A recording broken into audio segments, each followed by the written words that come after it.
নমস্কার সবাইকে বন্ধুরা, আজকের সন্ধ্যার খবরে আপনাদের সবাইকে স্বাগত। বন্ধুরা, আজকে 29 মার্চ 2025 ইংরেজি নিউজ আইকন পত্রিকায় উঠে আসা একটি বিশেষ গুরুত্বপূর্ণ হেডলাইনের বিস্তারিত আলোচনা কী দেওয়া হয়েছে সেটা এখন আমরা দেখব। হেডলাইনটির নাম হলো রাজ্যে সুশাসনের নামে দুঃশাসন চালাচ্ছে বিজেপি, মহিলারা নিরাপত্তাহীন। এখানে বলা হচ্ছে মহিলাদের বিলাসিতা ও ভোগ্যপণ্য হিসাবে ব্যবহার করে সুশাসনের নামে দুঃশাসন নামিয়ে আনা হয়েছে। অন্যদিকে রাজ্য দুর্নীতি সর্বস্তরে মাথাচাড়া দিয়ে উঠেছে।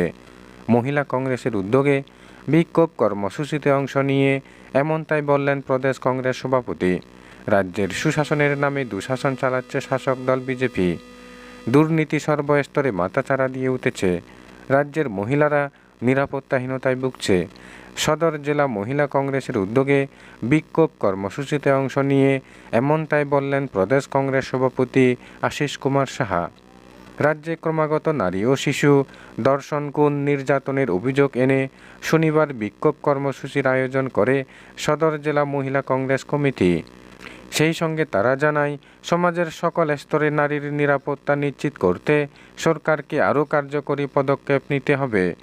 এই দিন বিবেকানন্দ ময়দানে একটি পথসভার আয়োজন করা হয়। পরে সেখান থেকে একটি বিক্ষোভ মিছিল শহরের বিভিন্ন পথ পরিক্রমা করে কংগ্রেস ভবনের সামনে এসে শেষ হয়। এই কর্মসূচিতে উপস্থিত ছিলেন প্রদেশ কংগ্রেস সভাপতি আশিস কুমার সাহা, মহিলা কংগ্রেসের সভানেত্রী সর্বাণী ঘোষ চক্রবর্তী, সদর জেলা মহিলা কংগ্রেস কমিটির সভানেত্রী রূপা রায় দাস সহ অন্যান্য নেতৃবৃন্দ। বন্ধুরা, খবর আপাতত এই পর্যন্ত। বন্ধুরা, ভিডিওটি ভালো লাগলে লাইক, শেয়ার, সাবস্ক্রাইব করে আমাদের সঙ্গে থাকুন। ধন্যবাদ সবাইকে ভিডিওটি দেখার জন্য।